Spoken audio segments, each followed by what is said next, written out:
네, 2교시 수업을 시작하도록 하겠습니다. 우리 9페이지, 부침 4할 차례죠. 부침 4.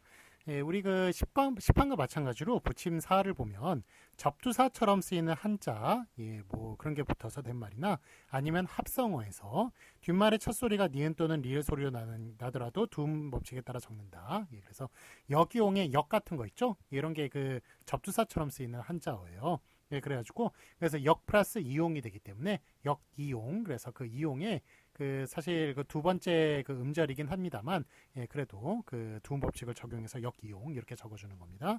연 이율도 마찬가지, 이율도 마찬가지고 열 역학, 열 플러스 역학. 그래서 요것도 역학이 원래 력학입니다만, 요거 저 두음 법칙 적용해서 역학이라고 적는 겁니다. 해외 여행. 이것도 해외와 여행 둘 다 합성어죠. 두 개가 합성어입니다. 두 개의 구성 성분으로 나뉘어진, 그래서 여행이 두음 법칙을 적용해 가지고 여행이 되는 것을 볼 수가 있습니다. 자, 그런데 아래 해설 보시면 사람들의 발음 습관이 본음의 형태로 굳어져 있는 것은 예외 형식을 인정한다, 이렇게 나와 있네요. 그래서 밀입자 있죠. 미 플러스 입자예요. 그렇기 때문에 원래는 입자를 두음 법칙을 적용해 가지고 미입자 그렇게 적어주는 게 맞습니다만, 사람들 다 밀입자, 소립자, 밀입자, 소립자 이런 식으로 발음을 한단 말이에요. 그렇기 때문에 이거를 굳이 미입자, 소입자 이렇게 바꾸지 않고 관용을 인정해서, 그냥 사람들 버릇을 인정해서 밀입자, 소립자 요건 이렇게 쓰기로 했습니다. 수류탄도 마찬가지예요. 수 플러스 유탄이거든요. 수 플러스 유탄이기 때문에 원래는 수유탄이라고 하는 게 맞습니다만, 이게 부침사에 맞는 거죠. 그렇지만 수류탄, 총유탄 같은 경우는 유탄이라고 적거든요. 그렇지만 수류탄은 다 사람들이 수류탄 이렇게 이야기를 하니까, 그래서 그냥 수류탄으로 그냥 버릇 때문에 그렇게 적기로 한 겁니다. 파렴치도 마찬가지예요. 몰염치 같은 경우는 염치를 두음 법칙 적용하거든요. 그런데 파렴치 같은 경우에는 이거 적용을 하지 않습니다.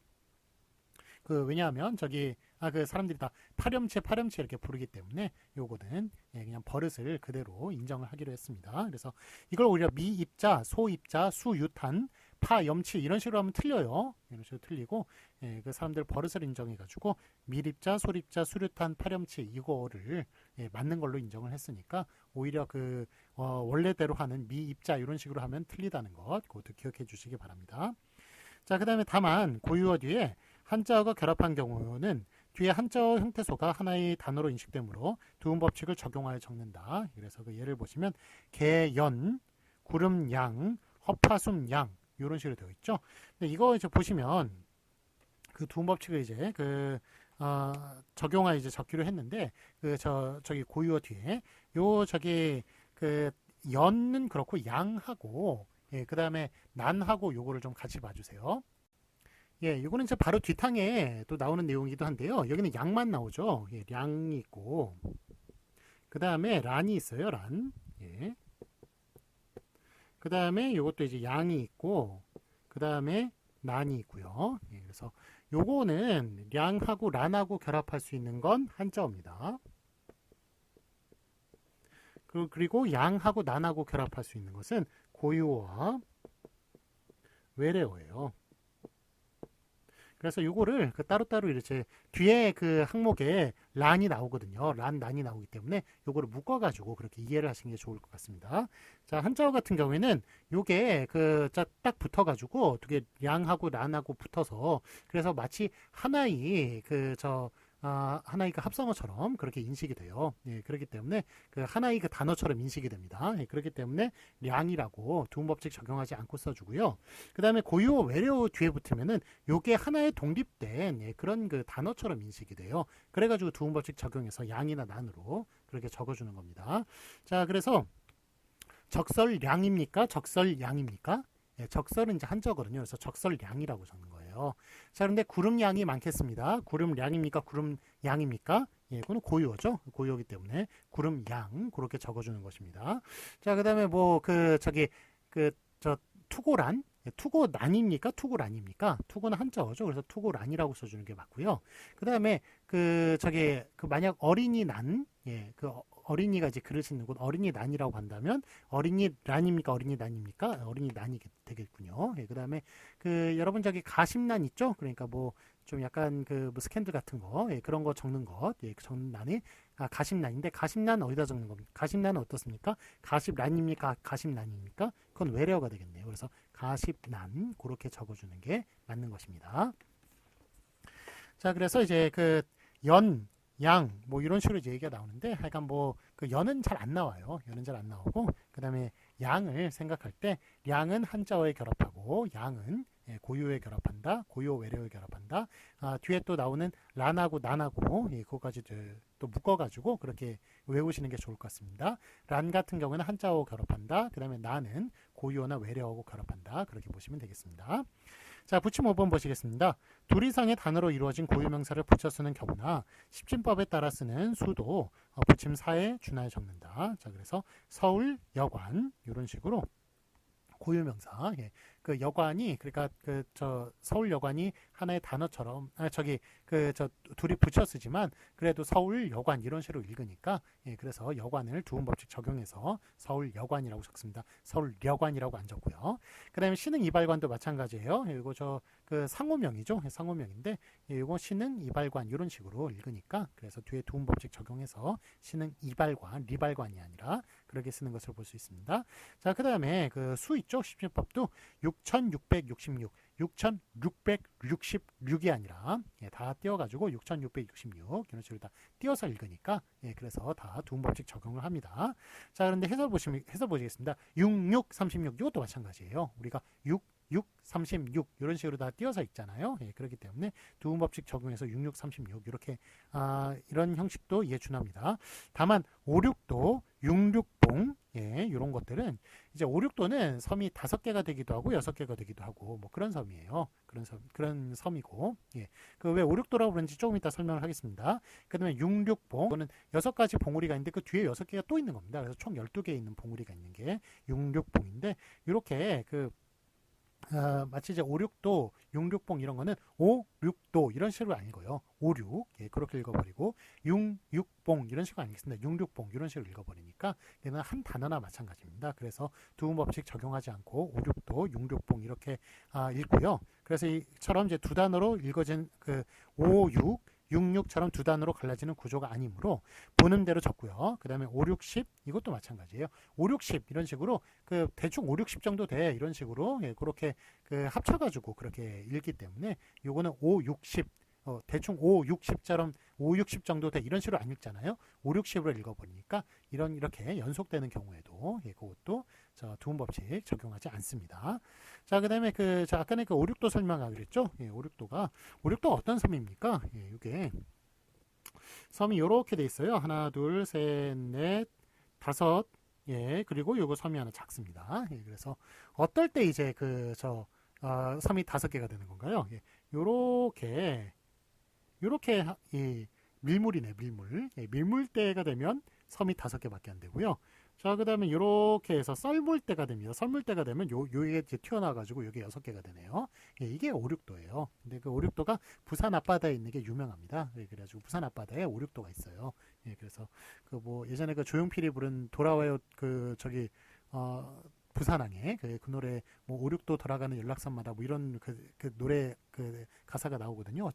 어쨌든 부산 앞바다에 뭐 있는 게 유명한데 하여간 부산 앞바다에 있는 그 섬만 가리키는 고유명사가 아니라 이렇게 섬이 5개, 6개가 되는 섬 모두를 다 5, 6도라고 그렇게 부르는 겁니다. 어쨌든 5, 6도는 그냥 5, 6도 이렇게 이어서 그래가지고 발음하는 거니까 5, 6도라고 읽지 않고 5, 6도라고 읽으니까 두음법칙 적용하지 않는 것을 볼 수가 있습니다. 자, 그럼 이제 확인 문제 풀어볼게요. 맞은 것을 오표하시 뒤에. 자, 다만, 면리, 몇이. 자, 이거 다만은 이제 예외를 얘기하는 거죠. 예외를 얘기하는 건데. 자, 이거는 의존명사. 이거는 이제 두음법칙 적용하지 않는군요. 그래서 면리, 요 앞에 게 맞고요. 자, 붙임 1번 보겠습니다. 쌍룡과 쌍용이 있네요. 자, 이거 어떻게 하기로 했나요? 이거 쌍룡은 하나의 단어처럼 인식이 되는 거니까 두음법칙 적용하지 않고 쌍용이 맞다고 얘기했습니다. 그래서 쌍용 자동차, 쌍용 아파트 이렇게 표기하는 거는 옛날 표기로서 현재의 관점에서 보면 틀린 것이라고 뒤에 거는 틀렸다고 얘기할 수 있습니다. 앞에 것만 맞습니다. 자, 다음에 다만 보시겠습니다. 실패율과 실패율이 있네요. 자, 이거 니은과 모음 뒤에서는 열율로 그렇게 쓰지만 그렇지만 그렇지 않은 것은 다 렬률로 적기로 했죠. 실패, 패 같은 경우에는 패의 애가 모음이니까 그 모음 뒤에서는 두음 법칙 적용해서 열율로 적어야겠습니다. 그래서 뒤에 것 실패율이 맞다고 하겠습니다. 자, 부침 2번 보시겠습니다. 신립과 신입이 있네요. 요거 신립장군, 신입장군 둘 중에 뭐가 맞나요? 둘 다 맞아요. 원칙에 오히려 맞는 것은 신입입니다. 신입인데 신립 이런 식으로 그 뒤에 두음 법칙 적용하지 않는 것을 허용하기로 했죠. 그래서 뒤에 게 신입이 원칙이고요. 신립은 허용입니다. 그런데 어쨌든 뭐 그렇게 외자일 때는 두음 법칙 적용하지 않는 것을 허용하기로 했으니까 둘 다 맞습니다. 자, 근데 참고로 보면 정려원이 맞나요? 정여원이 맞나요? 이거 자기가 좀 연예인으로서 이제 그 이름을 알리려고 정려원이라고 그렇게 썼습니다만 두음 법칙에 따르면 우리 두 글자일 때는 두음 법칙 적용해야 됩니다. 꼭. 그래서 정여원 그런 식으로 쓰는 것이 맞겠습니다. 다음에 부침 3번 보시겠습니다. 전국 경제인 연합회. 자, 이렇게 다 붙여가지고 쓰는 것. 요거는 전경연, 전경련 이런 식으로. 저기 부침 3번을 안 했네요. 미안합니다. 예. 저기 부침 3번을 제가 앞부분을 안 하고 넘어가지고 여러분들 되게 혼란이 있을 법도 했네요. 저기 9페이지 다시 그 앞으로 가셔가지고 부침 3번 다시 하겠습니다.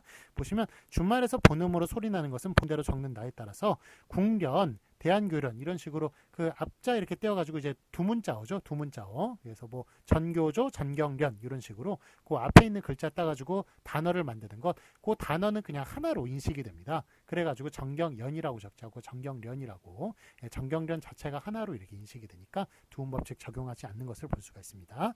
자, 해설 보시면 뒤에 한자는 하나의 단어가 아니기 때문에 두음법칙이 적용되지 않는 것이다. 이거 띄워놓으면서 좀 미안합니다. 여러분 저기 2교시 수업할 때 상당히 당황하셨겠네요. 저 끝까지 들으시고 질문을 올려주지 마세요. 지금 다시 했습니다. 미안합니다. 자, 어쨌든 10페이지 보시면 10페이지 보시고 그 부침 3번 전국 경제인연합회 정경연이 맞습니까? 정경련이 맞습니까? 이렇게 두 문자어로 만든 것은 하나의 단어로 그렇게 인식이 되니까 이건 두음법칙 적용하지 않는다. 거기에 따라서 정경련이 맞는 겁니다. 자, 부침 4번 보시겠습니다. 등용문과 등용문이 있네요. 자, 이거 뭐가 맞나요? 이게 등 플러스 용문입니까? 등용 플러스 문입니까? 이거 등 플러스 용문이에요. 그래가지고 이게 뭐 무슨 우리 저 노량진이나 이런데 그런 데 가보면 이제 학원들이 많잖아요. 무슨 시험 대비 학원들이 많은데 뭐 공무원 시험에 등용문 뭐 이런 식으로 이렇게 적은 데가 많아요. 그래가지고 이 학원이 여기에 이제 여기서 학원을 들으면 그 등용문에 오를 수 있다라는 이야기인데 그 등용문이 뭐냐면 중국에서 나오는 이야기예요. 그래서 중국에서는 이제 벼슬길에 오르잖아요. 벼슬길에 오르면 그 용이 새겨져 있는 문이 그 좀 약간 언덕에 있습니다. 그 언덕을 넘어가지고 그래서 그 용문에 올라야 돼요. 등용문 등산한다는 거죠. 그래서 용문에 올라가지고 그래서 용문을 딱 지나가야 벼슬길에 오르는 그런 행사가 있습니다.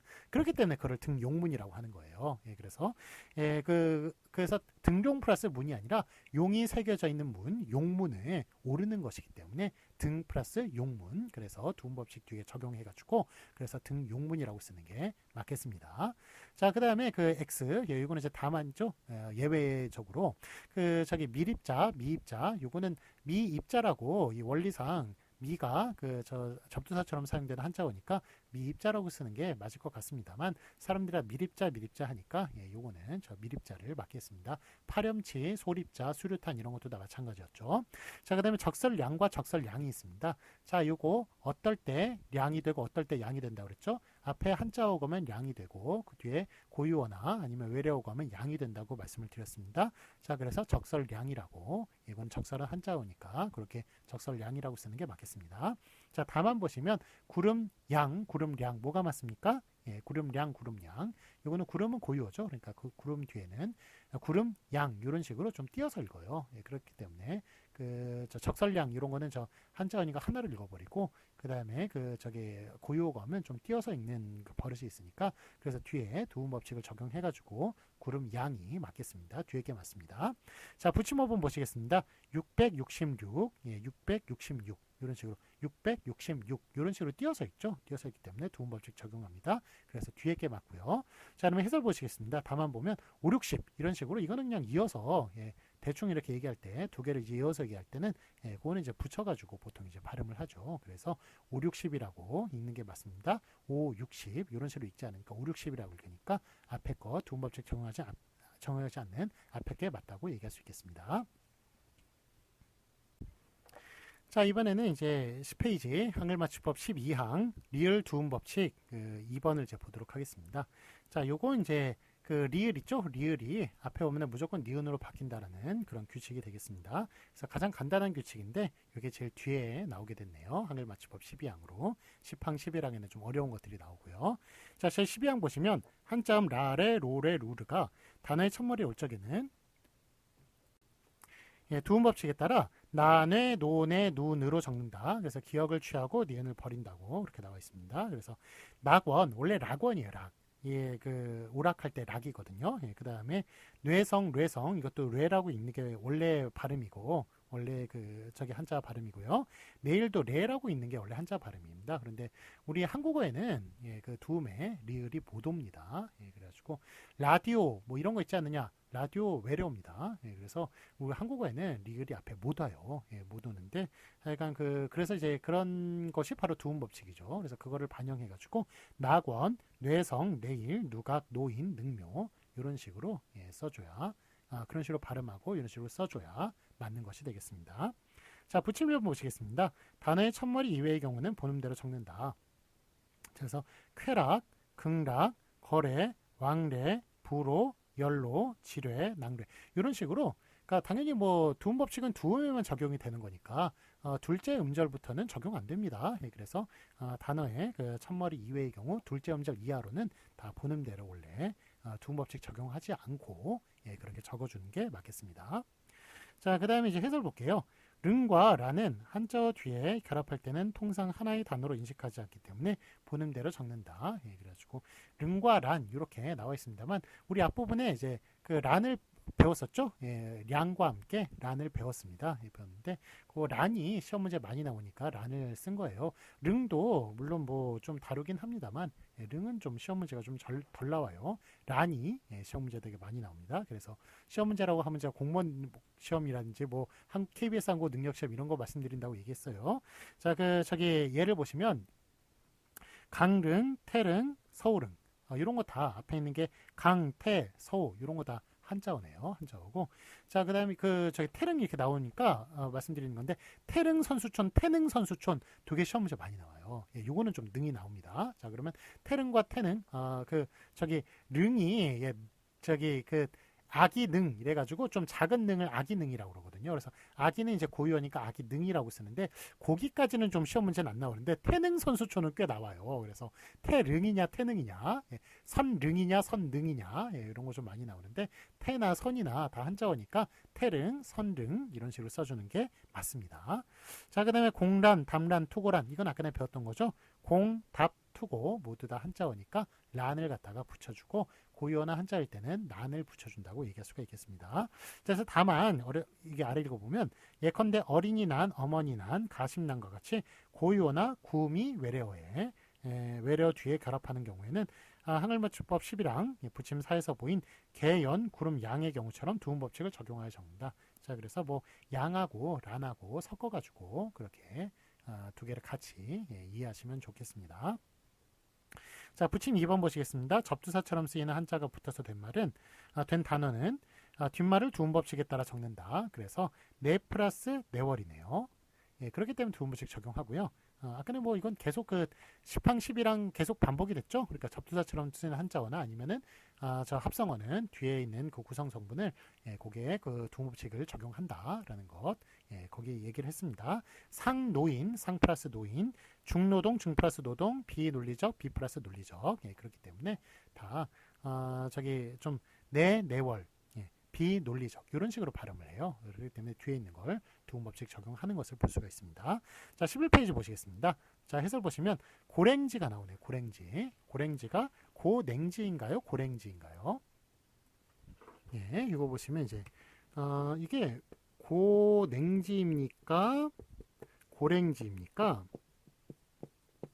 자, 이게 고 플러스 냉지예요? 고랭 플러스 지예요? 요게 이게 여기 고 플러스 냉지면 고냉지라고 적을 것이고 고랭 플러스 지면 고랭지라고 적겠군요. 근데 고랭지가 무슨 뜻입니까? 이게 높고 추운 곳이란 얘기예요. 높고 추운 곳.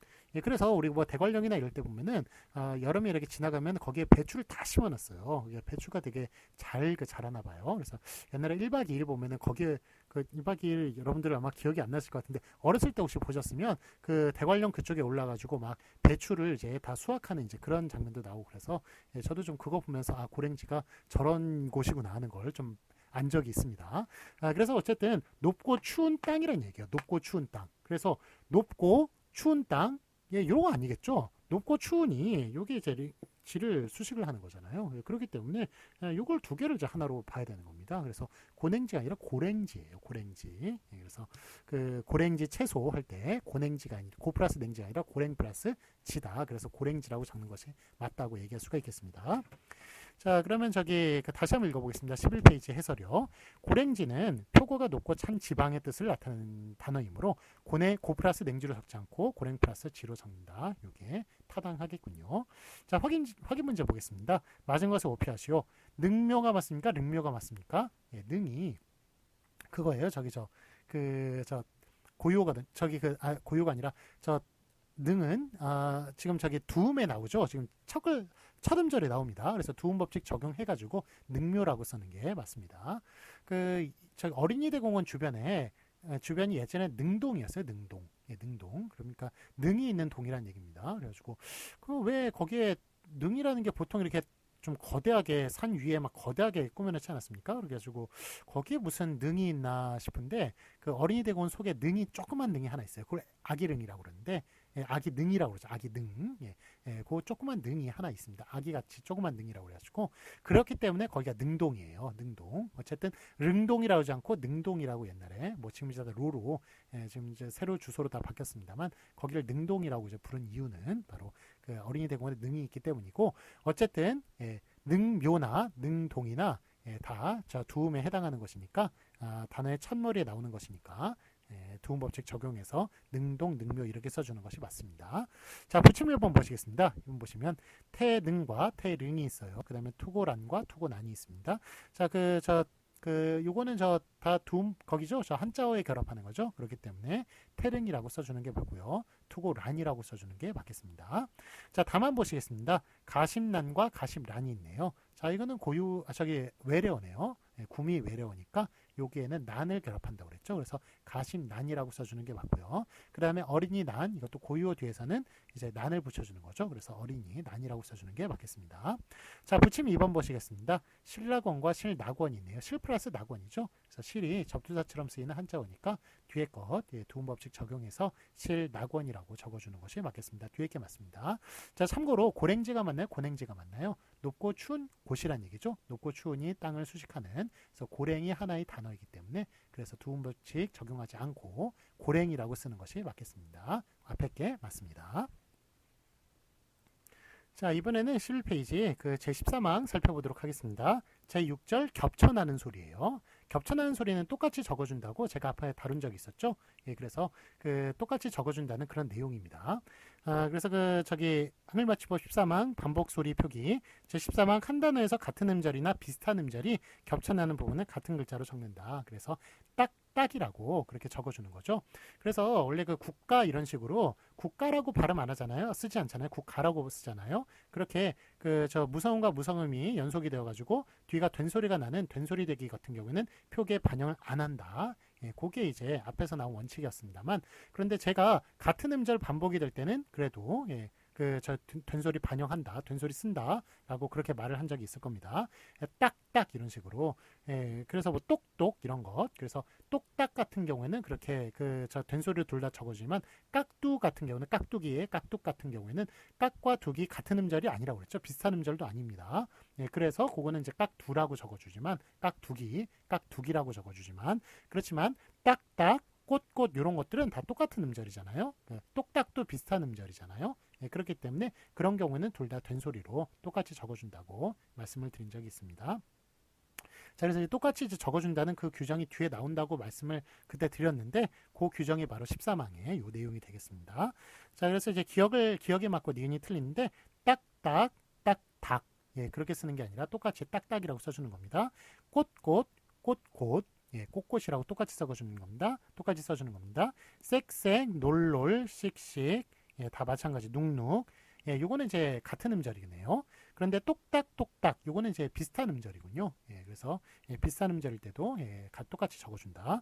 그 다음에 밋밋, 쓱싹쓱싹. 예, 밋밋은 똑같은 음절이고 쓱싹쓱싹은 비슷한 음절이네요. 싹싹 똑같은 음절, 쌉쌀, 씁쓸, 예, 짭짤. 요거는 비슷한 음절이군요. 이런 식으로 자, 쌉쌀, 씁쓸 이런 것도 다 된소리로 똑같이 적어주는 것을 볼 수가 있습니다. 자, 그 다음에 연연불망, 유유상종, 누누이 이런 말들이 나오네요.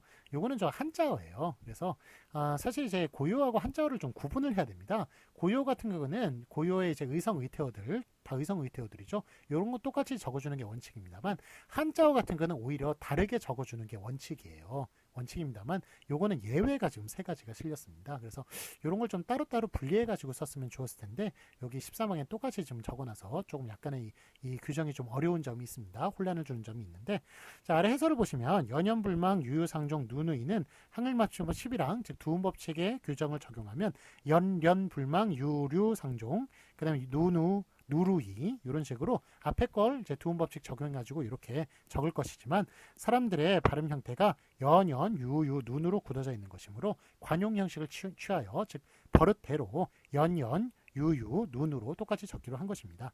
이런 예로 노노법사, 요요무문, 요요하다 이런 말들이 있대요.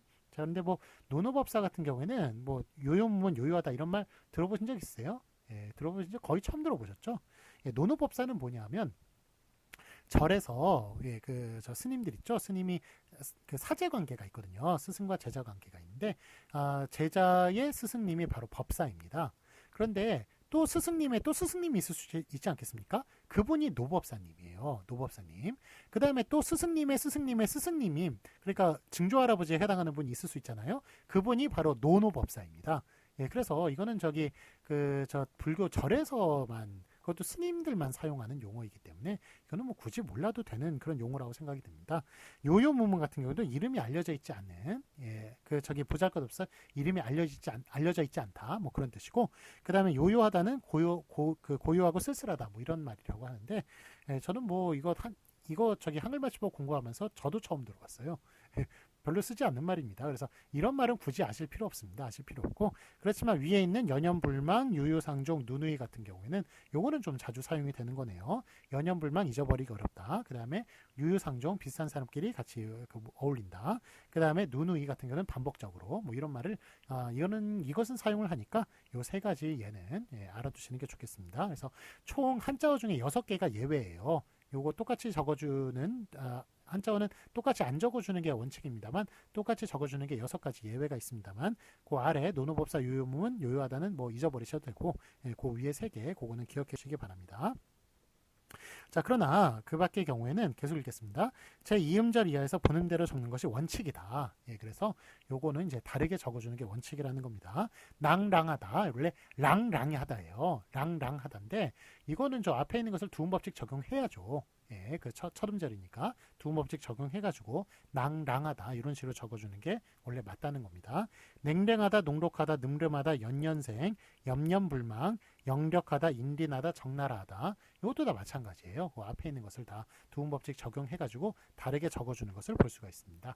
자, 연년생 같은 경우는 시험 문제 많이 나와요. 그래가지고 원래 년이잖아요. 연. 예, 연년이죠. 연년인데 그 앞에 거 두음법칙 적용해가지고 연년생 이런 식으로 써주는 게 맞고요. 적나라하다 같은 경우에도 원래 적나라하다죠. 예, 그런데 이 적이 접두사처럼 쓰이는 한자어기 때문에 예, 뒤에 두음법칙 적용해가지고 나라 이런 식으로 적는 겁니다. 나라하다, 적나라하다 이런 식으로. 자, 참고 보시겠습니다. 딱따구리가 맞나요? 딱다구리가 맞나요? 예, 이거 딱딱에서 나온 거예요. 딱딱 플러스 우리입니다. 우리는 뒤에 전미사고요. 딱딱에서 온 말이에요. 그러니까 그거 똑같이 적어줘야 되기 때문에 그래서 딱따구리 예, 이런 식으로 딱딱이라고 딱따구리 이런 식으로 적어주는 게 맞겠습니다. 그 다음에 그 깍두기는 깍두기에서 연유되었으나 깍둑은 비슷한 음절이 아니므로 깍둑이라고 이렇게 예, 쓰지 않습니다. 그래서 깍둑은 비슷한 음절 아닙니다. 예, 그렇기 때문에 깍둑이라고 뒤에 그게 된소리로 나지만 된소리 되기 현상에 의해서 된소리가 나는 것이기 때문에 표기에 반영하지 않습니다. 딱따구리 여러분 보신 적 있으세요?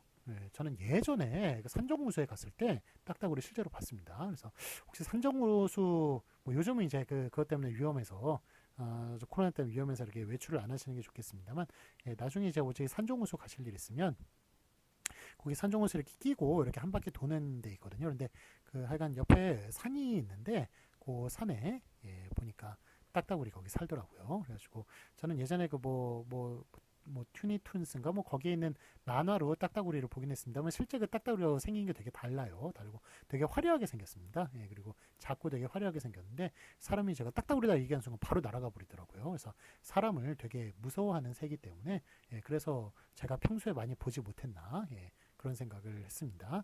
평생에 본 게 딱 그거 한 번이었습니다. 한 번이었는데 하여간 화려하게 예쁘게 생겼더라고요. 자, 하여간 어쨌든 확인 문제 보겠습니다. 저기 11페이지 보시면 확인 문제 맞은 것을 고피하시오. 딱따구리가 딱다구리가 있네요. 어떤 게 맞나요? 딱딱딱딱. 거기서 딱딱에서 나온 거니까 똑같이 적어주는 게 맞죠. 그래서 딱따구리라고 앞에 게 맞습니다. 그 다음에 연연불망, 연련불망 둘 중에 뭐가 맞나요? 연연불망이 맞죠? 요거는 저기 저 한자는 원래 다르게 적어주는 게 원칙입니다만 요 예외 3개 연연불망, 그 다음에 누누이, 그 다음에 유유상종 요거는 똑같이 적어주는 것 예외 중에 하나입니다. 그래서 연연불망 앞에 게 맞고요. 자, 그런데 연년생입니까? 연년생입니까? 연년생입니까? 요거는 원래 연이에요, 연. 그래서 앞에 것만 두음 법칙을 적용한 연년생, 그 뒤에 게 맞다고 얘기할 수가 있겠습니다.